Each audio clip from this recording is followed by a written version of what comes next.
4 creatures no bigger than a thumbnail are costing the United States Navy $1 billion every single year.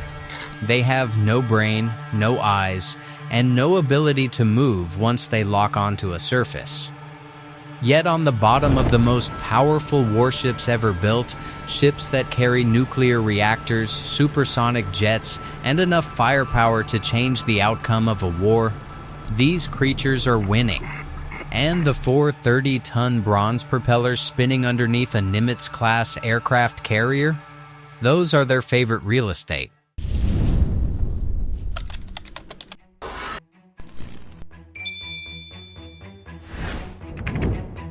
The scale of the problem. The United States Navy operates 11 nuclear-powered aircraft carriers. Each one is a floating city, over 1,000 feet long, displacing more than 100,000 tons of seawater, and capable of projecting air power anywhere on the planet within 72 hours. The propulsion system that makes all of that possible runs through 4 massive bronze propellers, each one 25 feet across and weighing 30 tons. That is roughly the weight of a fully loaded cement mixer, spinning continuously underwater at speeds that push the ship past 30 knots. But from the moment any one of these carriers enters the water, something begins working against it. Quietly, invisibly, one microscopic organism at a time. The Navy has known about this problem for decades. They have spent hundreds of millions of dollars fighting it. And yet every single carrier in the fleet still faces the same biological siege, one that, if left unchecked, would slow these ships to the point of tactical irrelevance. The first thing you need to understand is what barnacles actually are, because most people underestimate them completely. Nature's strongest glue. A barnacle is not a shellfish.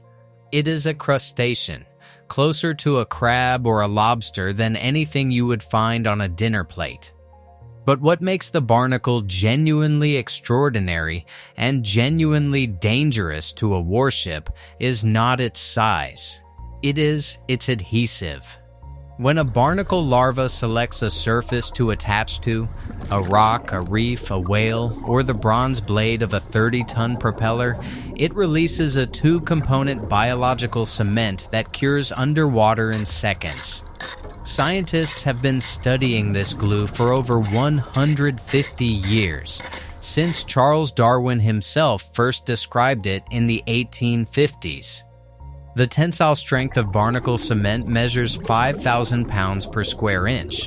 To put that in context, the structural steel used to build skyscrapers has a tensile strength of around 36,000 pounds per square inch, but barnacle cement is not steel.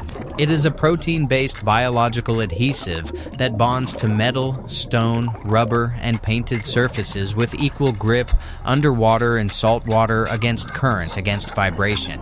There is no equivalent synthetic glue that performs as well under the same conditions. NASA has studied it. Medical researchers want to replicate it for surgical implants. Now multiply a single barnacle across an aircraft carrier hull. A heavily fouled carrier propeller is not carrying dozens of barnacles. It is carrying thousands, stacked on top of each other in colonies, each one secreting fresh layers of cement as it grows, each new layer bonding to the one beneath it. The combined biological mass does not just add weight, it fundamentally changes the geometry of the propeller blade. That geometry change is where the real damage begins, and it is far worse than most people realize. What barnacles actually do to a warship. A ship's propeller is a precision instrument. The blade profile, its exact curve, its angle, its surface smoothness, is engineered down to fractions of an inch to produce maximum thrust with minimum energy. When barnacle colonies cover those blades, they do not just add drag. They destroy the aerodynamic, or more precisely, the hydrodynamic, profile that makes the propeller work. The U.S. Navy has measured this directly.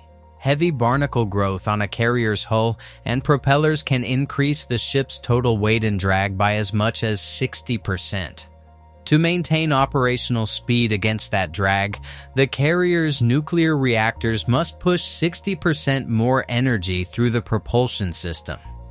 In fuel terms, because carriers carry aviation fuel for their aircraft, that translates to as much as a 40% increase in fuel consumption fleet-wide. Across the entire U.S. Navy surface fleet, the annual cost of that extra fuel, the maintenance it triggers, and the performance degradation it causes runs to approximately $1 billion every single year. To make that number physical, $1 billion per year is roughly the entire annual operating budget of a small country's military. The United States is burning that amount of money annually because microscopic crustaceans have better glue than anything humans have yet invented.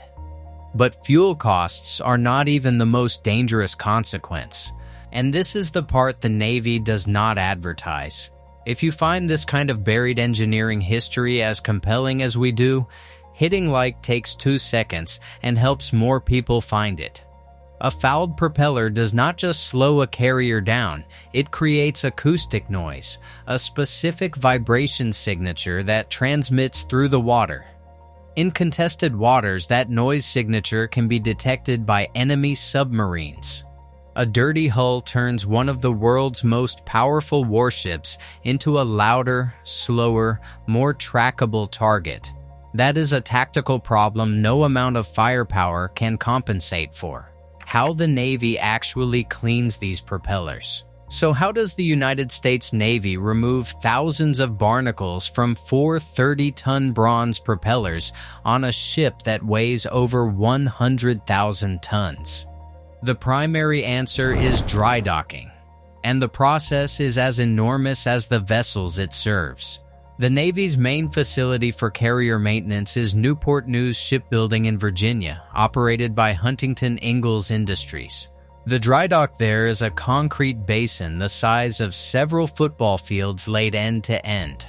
When a carrier arrives for maintenance, the basin is flooded to allow the ship to float in. Then, pumps, industrial pumps capable of moving millions of gallons per hour, drain the dock entirely. The carrier settles onto a carefully pre-positioned network of massive wooden and steel support blocks called keel blocks, each one placed to bear a precise fraction of the ship's 100,000-ton weight without distorting the hull. With the ship out of the water, the propellers, all 4 of them, each 25 feet wide, each weighing 30 tons, are fully exposed for the first time since the last maintenance cycle. Workers then begin what is essentially a full-scale industrial cleaning operation on a biological crust that has been bonding to bronze for anywhere from 3 to 5 years. The process starts with ultra-high-pressure water blasting. Industrial hydrojetting systems push water at pressures between 25,000 and 35,000 pounds per square inch. That is more than 15 times the pressure of a typical fire hose, directly onto the barnacle colony. At that pressure, the water jet does not just knock barnacles loose. It shears the barnacle cement layer from the metal at the molecular level, stripping the biological crust without gouging the bronze beneath. Workers in full protective gear, goggles, face shields, waterproof suits move systematically across each blade, working from root to tip. After the hydrojetting clears the main colonies, crews move in with mechanical scrapers and powered rotary brush systems. These brush heads, some driven by hydraulics, some electric, spin at high RPM against the blade surface to remove the calcified residue that the water jet loosened but did not fully clear. The barnacle shell itself is calcium carbonate, the same material as chalk or limestone, and even after the living organism is gone, the cemented base plate stays bonded to the metal until it is physically abraded away. The final stage is propeller polishing.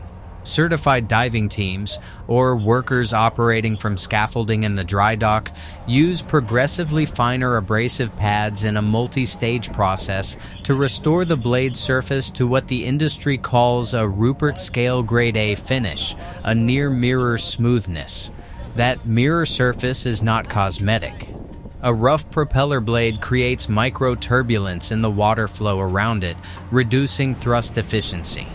Even a film of growth just 1 millimeter thick can reduce propeller efficiency by 12 to 15%. The polishing phase eliminates that loss entirely, restoring the carrier to its full designed performance.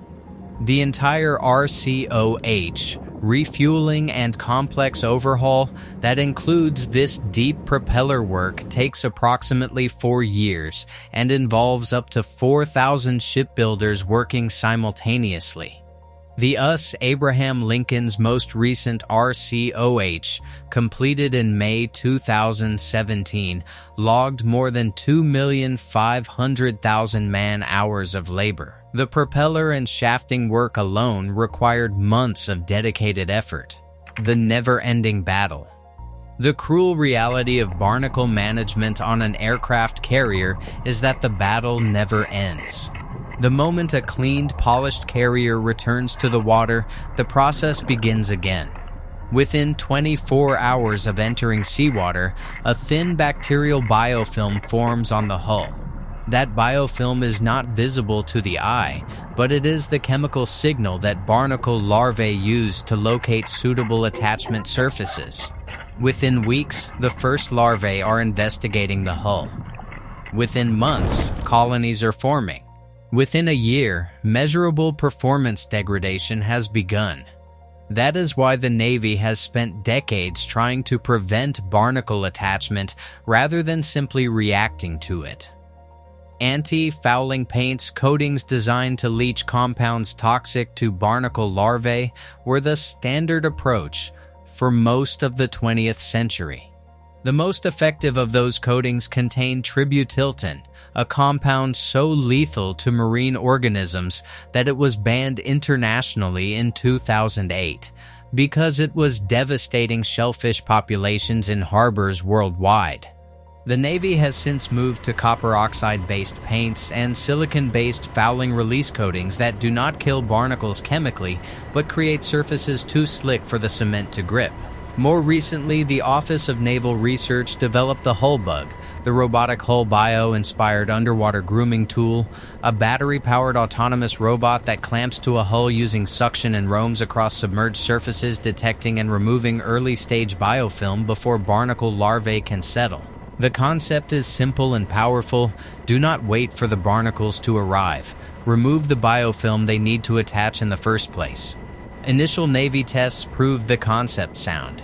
The ship maintenance cost picture for a fully fouled DDG-51 class destroyer alone was estimated at $56 million per year for the entire class, or $1 billion over 15 years, purely due to fouling-related fuel and maintenance costs. The economic pressure to solve this problem permanently has never been greater.